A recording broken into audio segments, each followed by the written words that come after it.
Welcome to the SmartKeys podcast.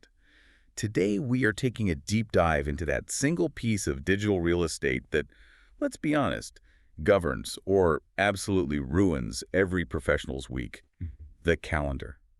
We're pulling apart the strategies in calendar management mastery.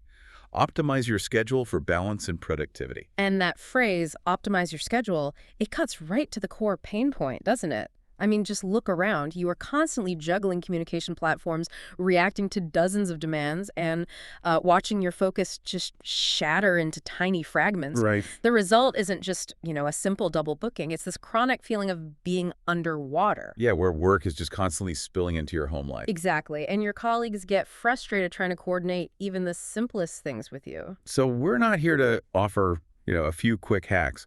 We're treating your calendar not as some passive list of meetings, but as the core operating system for your professional day. The mission for this deep dive is, I think, really clear. We want to give you the blueprint to build a schedule that's so reliable and so robust that it actively protects your focus and, crucially, creates capacity for that higher value strategic work, the work that actually moves the needle. You really have to shift your mindset. I mean, from being a victim of your calendar to being the architect of your time. And that architecture, it starts with the fundamental layout. Okay, so let's begin right there at the foundation. The sources really emphasize that mastery begins by creating a unified, readable plan. What is the single most important action to take here? It's achieving what we call the single source of truth. It's that simple. If you're managing a work calendar in Outlook, and then you have a personal one in Google, Which is most people. it is, and you're guaranteed to fail. Good calendar management, it requires a plan that's readable at a glance, where the title, the duration, the purpose of every single entry, it all has to align with your priorities. So the single best first step is merging all your planner's work, personal, everything into one unified view. That gives you a true 360-degree look at all of your commitments. I know this sounds simple, but I can hear listeners thinking, my company dictates I use Outlook, but I live my life in Google. So how do we practically merge them without creating some kind of privacy nightmare? That's a super common hurdle, but it's actually easily solved with native functionality. You don't need a fancy app for this. For instance, if you need to bring your work Outlook calendar into your personal Google one, you just use the web version of Outlook. Okay. You go into Settings, you find the Shared Calendar section, and you publish your calendar. Now, the key is to select the viewing permissions carefully. For a personal sync, you might share the Can View All Details link. So you're not giving anyone else access, just yourself. Exactly. You copy that specific ICS link, and then in Google Calendar, you just paste it under Add Calendar from URL. That one single step eliminates the risk of accidentally booking over a kid's school event or a doctor's appointment. And that removes a huge chunk of logistical friction. But once the calendars are unified, the source material focuses a lot on the power of small defaults. Why is changing your settings so essential? Because right now, your calendar defaults are controlling you, not the other way around. If your calendar automatically makes every new meeting 60 minutes, Then every meeting will take 60 minutes. exactly. We see this everywhere. It's driven by Parkinson's law. Work just expands to fill the available time. But if you strategically change your default duration, say setting all new meetings to 15 or 30 minutes in your event settings, you are forcing clarity, you're forcing speed, and you're forcing faster decisions. The psychological shift that creates is fascinating. When you send a 30-minute invite, the recipients subconsciously know the expectation is focus. But a 60-minute invite? There's this unspoken pressure to fill the time. You're absolutely right. It forces everyone, including you as the organizer, to define the purpose clearly. And another essential default is color coding. Use those visual cues aggressively. Like one color for internal, one for external. Precisely. Assign one for internal meetings, another for external client calls, and a third for personal or, importantly, deep work blocks. When you glance at your week, you instantly see where your time is dominated. Is it a sea of internal chatter, or is it dedicated to generating revenue? That visual clarity immediately highlights the pressure points. And that sets the stage perfectly for our next section, actively protecting your focus. So once the system is unified and clear, how do we shift from being passive schedulers to being in active control of our time? We implement what are called time control techniques. And, professionals have heard these terms, but they often confuse them. We need to distinguish very clearly between time blocking and time boxing. Okay, walk us through the difference and why you actually need both. So time blocking is essentially dividing your day into clearly defined blocks, each with one singular objective. For example, 9 a.m. to 10:30 a.m. deep work on Project Alpha. The whole point of the block is to protect that chunk of focus time. Got it. Protecting the... Right. Now, time boxing is a bit more aggressive. It adds a strict hard stop to a task or a meeting to prevent it from spilling over. So if you assign 1 p.m. to 2 p.m. feedback review, you stop at 2 p.m. period, regardless of whether you think you've reached perfection. I see the value. So time blocking defends the space. And time boxing ensures you don't fall into that trap of chasing perfection, letting one task just eat your whole afternoon. Precisely. And now, to truly maximize your speed, you need task batching. Instead of checking email every time an alert pops up, which just fragments your focus, you group similar tasks together. So like an email sprint block. Yes, an email sprint block, a financial approvals block, a follow-up calls block. Every time you context switch, your brain pays a tax. Batching just minimizes that tax. And some professionals take this even further with day theming, right? Assigning whole days to broad areas, like Tuesday is sales strategy day. Yeah, and that creates cognitive momentum. If you know Tuesday is only about sales, your brain doesn't waste energy prepping for totally unrelated product meetings. It stays in the groove. It makes decisions faster and more strategically within that one vertical. But the reality of modern work is chaos. Meetings run long, a client suddenly calls.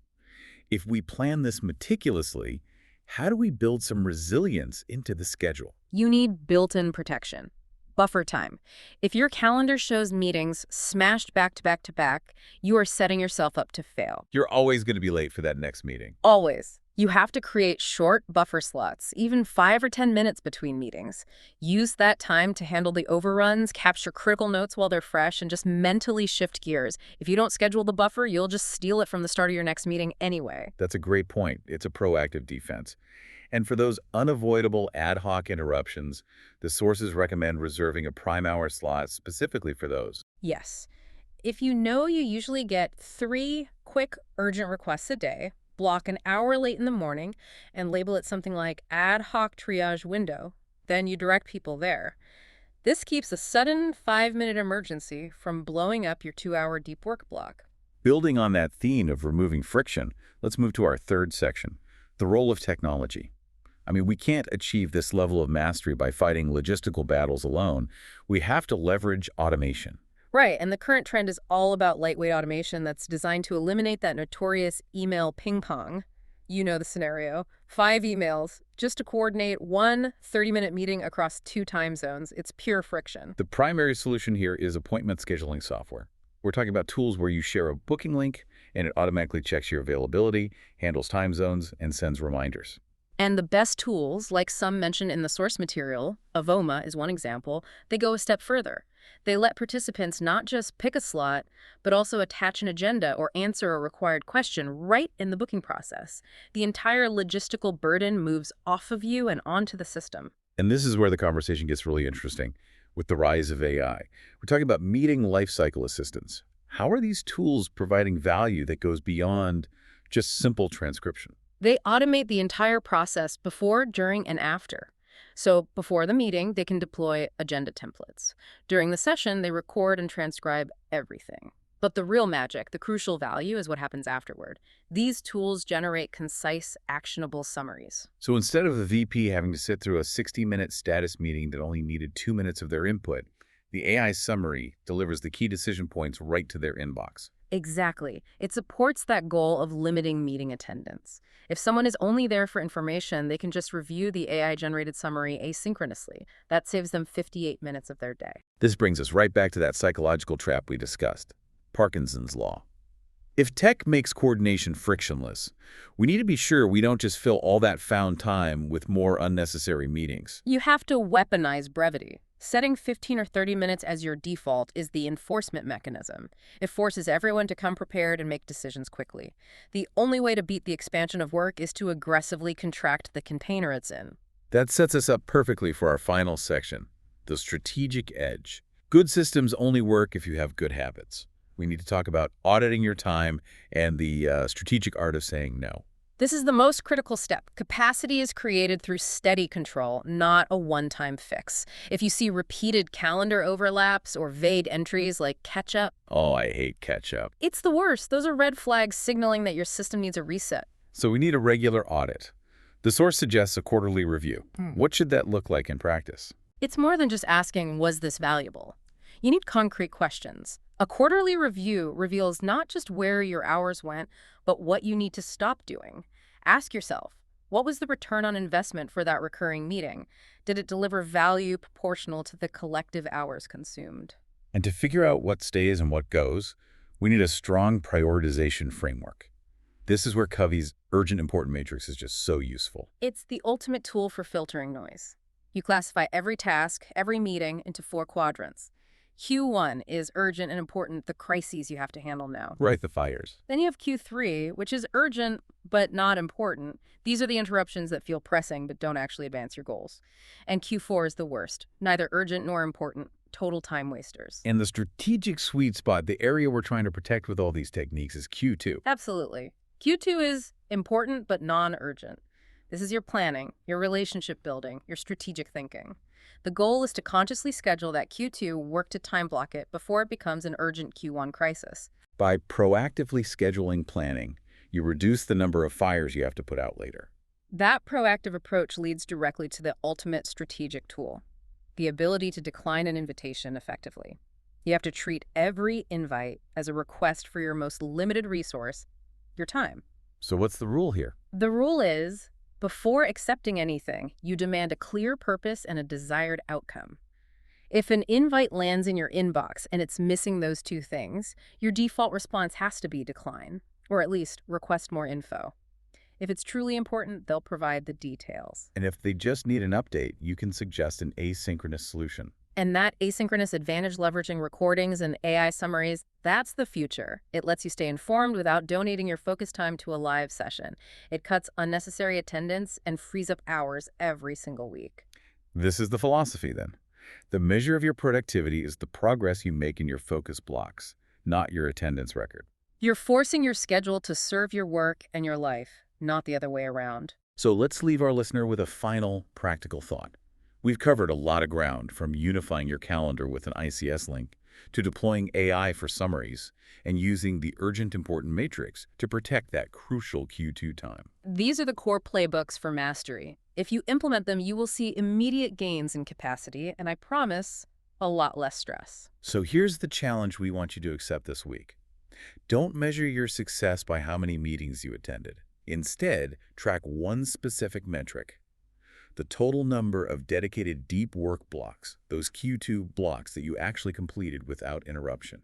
That is the true measure of your real strategic gain this week. Use that number. Measure your progress against the chaos. That wraps up this deep dive into calendar management mastery. Thank you for tuning in to the SmartKeys podcast. We encourage you to take the next step and apply these techniques immediately. You can gain critical control over your week starting today. And remember, you can read the full guide, Calendar Management Mastery, by Felix Römer, which dives deeper into all these strategies. The link is available in the show notes. Please subscribe to the SmartKeys podcast for more insights on the future of work and productivity strategies.